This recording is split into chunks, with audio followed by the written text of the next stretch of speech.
German Chancellor Angela Merkel is warning that up to 70% of the German population is likely to contract the coronavirus.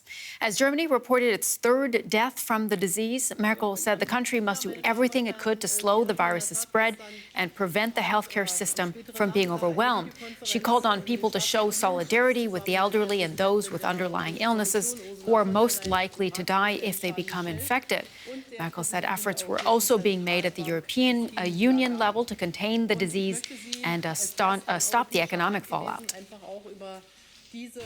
Being aware of this fact and aware of the fact that there are vulnerable groups of the population, people with existing illnesses, older people who can have a more serious case of this virus if they catch it, means that our approach has to be defined by ensuring that our health system not be overwhelmed, but rather that we have to be able to deal with the options we have in the healthcare system to ensure that we slow down the spread of this disease. And this is why all of the measures that we're putting into place are crucial, because they gain us time. All right, let's talk now about the outbreak here and Germany's response. We have Derek Williams from DW Science with us here in our studio, and we have our chief political editor, Michaela Küffner, also with us. Good to have you both. Michaela, let's start with you. What were the main takeaways from Chancellor Merkel's conference?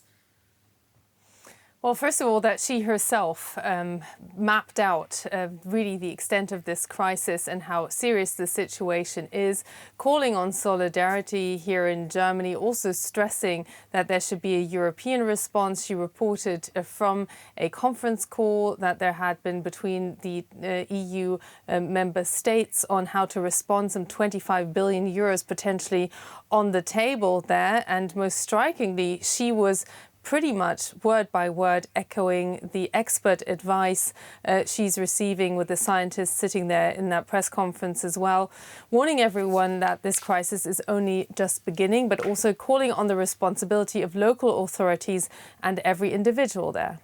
And Michaela, just to make clear, she didn't announce any new measures, did she? Well, officially, what she did say is that there would be a meeting with business leaders this Friday to put new measures in place. But there was no new state of affairs, both in terms of the recommendation by the German health minister, who again echoed scientists by recommending that not more than 1,000 people should be in a room at any given event, and calling on the responsibility of regional authorities to decide whether a football match, for instance, should go ahead. That pretty much, I think, is off the table nationwide here in Germany right now. And also she stressed that this was a test for society, and she hopes that it will pass it. All right, those are the measures in place. Derek, is this the right way to tackle the coronavirus outbreak here in Germany? Well, I think the right way, it's probably the only way at this particular point. I mean, when you're looking at 60 to 70% of the population eventually contracting this infection, the only thing that you can do, and this was repeated over and over in the press conference, is to slow it down. And the main reason that you want to slow it down is because you want to give the health system time to absorb that number of people. And that was the first message that came across. The second message that was repeated over and over again is Germany is really going to has to try to protect its most vulnerable. That includes the elderly. We know that the coronavirus when it infects the elderly, has a much higher mortality rate than it does with younger people, and also people who are chronically ill. Slowing it down also gives researchers an opportunity to work on that vaccine that was also mentioned. Derek, as this outbreak spreads and people are increasingly worried, what is the most important thing to keep in mind here on this outbreak? Well, there are a couple of things that you can't really say too often. I've said them over and over again. Go to the WHO website, look at the 4 or 5 things that you can do personally yourself to help prevent the spread of the coronavirus. They're very, very simple things that include washing your hands and practicing proper coughing etiquette or sneezing etiquette. Very, very simple things. And the other thing that is very important that you can't say too often is that 4 out of 5 people, so around 80% of the people that contract this virus are not going to end up hospitalized. They're going to have mild symptoms, or they're going to have maybe even be asymptomatic. And so it's important not to panic at this point. It's important to remember that if you get the virus, it's not the end of the world. The chances are you're going to feel it as you would possibly like a flu or even just a bad cold, and you're going to come through it. And afterwards, the good news is that you'll then have immunity from it. All right, those are the important things to keep in mind there. Michele, just quickly coming back to you, we've been talking about the outbreak and approach here in Germany.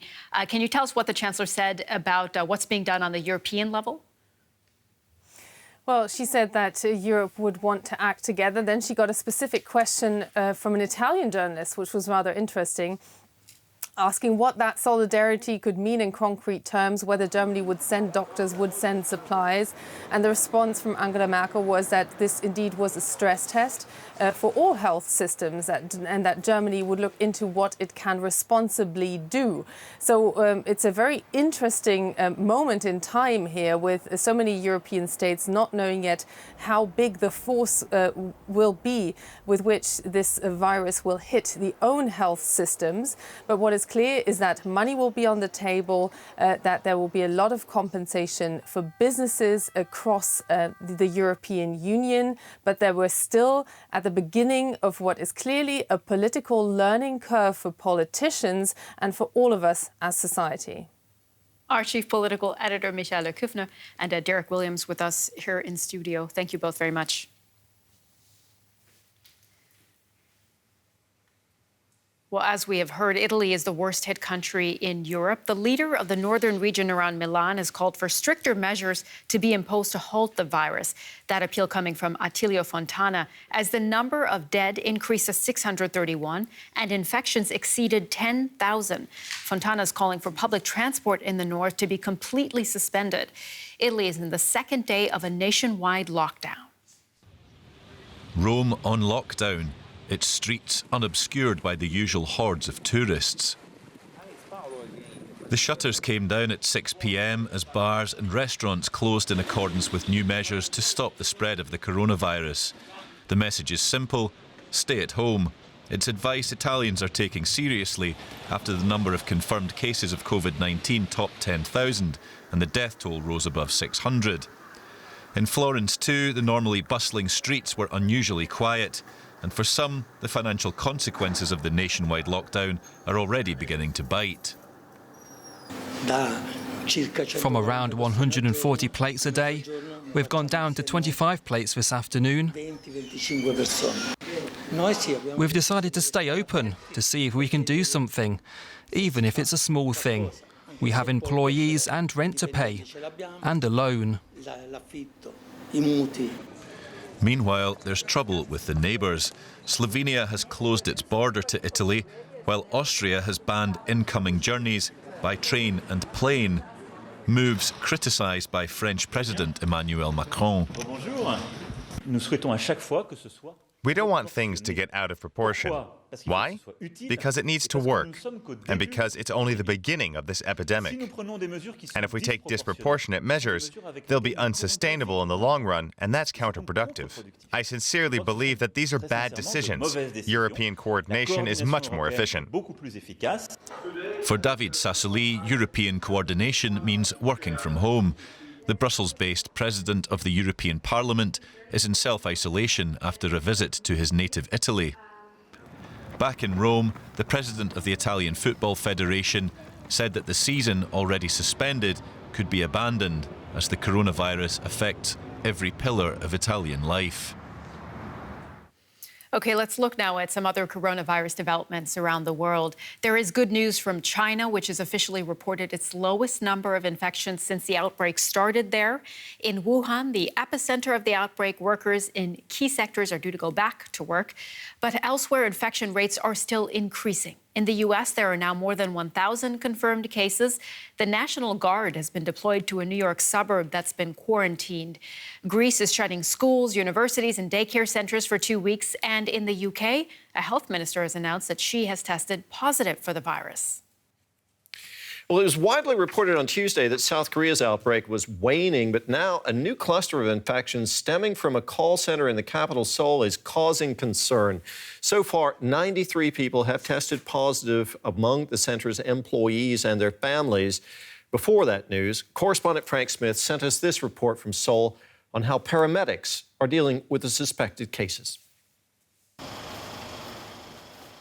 Paramedics in South Korea are answering some tough calls in battling the coronavirus. For each prospective COVID-19 emergency, like this one, they take time to put on high-level protective gear, and only one paramedic attends to possible patients to safeguard the team. Paramedic Ko Myung-kwon is ready for what comes, watching for the telltale symptoms of coronavirus: high fever and coughing.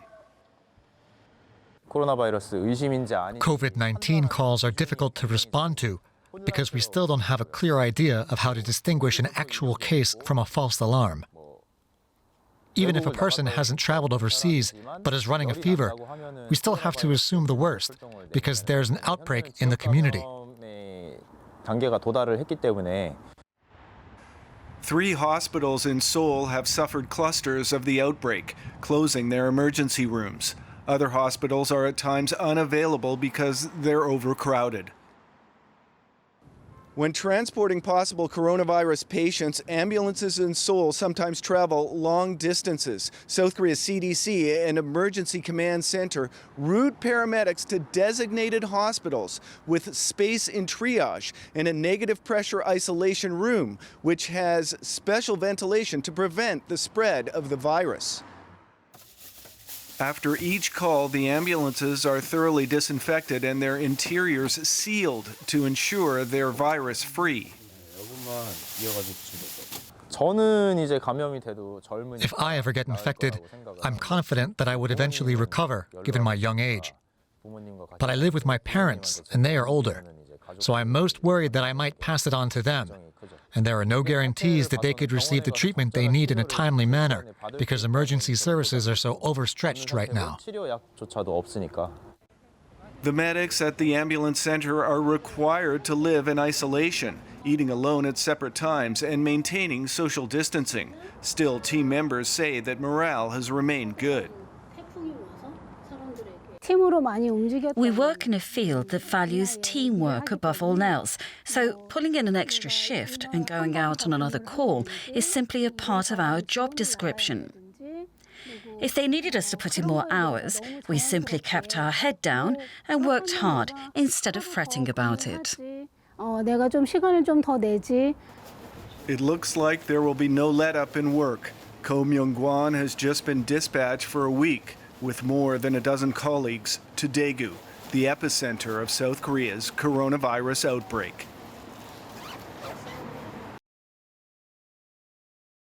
And Frank Smith, who filed that report, joins us now from Seoul. Frank, first of all, how bad is the coronavirus outbreak in South Korea? Well, today the total was nearing 8,000 cases here in South Korea. But what's changed over the last 2 days is an outbreak here in the capital, which has remained largely isolated from the big part of the outbreak down in Daegu, as I mentioned. Just 93 new cases were announced just in the last day. That brings the total here in the South Korean capital to 150. That took place at a call center at a subway junction where 2 subways lines intersect. And so there are concerns that the a new cluster could develop here in the capital. Is this new spike in reported infections, Frank, a sign that containment efforts are failing? Well, I'm not sure about that. One of the things about this new cluster is that 2 of the people that were working in that call center that tested positive were members of Shinjonji. That's the cult at which one so-called Patients 31 spread the virus to many people and sort of initiated that outbreak in Daegu, which now includes more than 60% of those in South Korea. It's unclear whether those 2 Shinjonji members at the call center initiated the outbreak here in Seoul. So whether or not the containment is succeeding, I think we have to compare where we would be if the government wasn't engaged in the intense PR campaign to see people wash their hands more, wear masks, and stay indoors more and refrain from large public gatherings. South Korea is a major industrial power in Asia. What impact is the coronavirus outbreak having on the economy there? Well, I'd like to refer very specifically to a story I was told today. A business person that I know was trying to contact his accountant. He couldn't get a hold of him all day yesterday. And finally, he got a call back from his accountant late in the day and asked, why were you so busy all day today? And the accountant answered, I was answering calls from business people about how they can lay off employees that are regular workers that have, some tenure, some experience and some seniority, because the intensity of this outbreak is having a serious effect on businesses, not just small markets, but also large businesses. Frank, thank you very much. That was reporter Frank Smith in Seoul.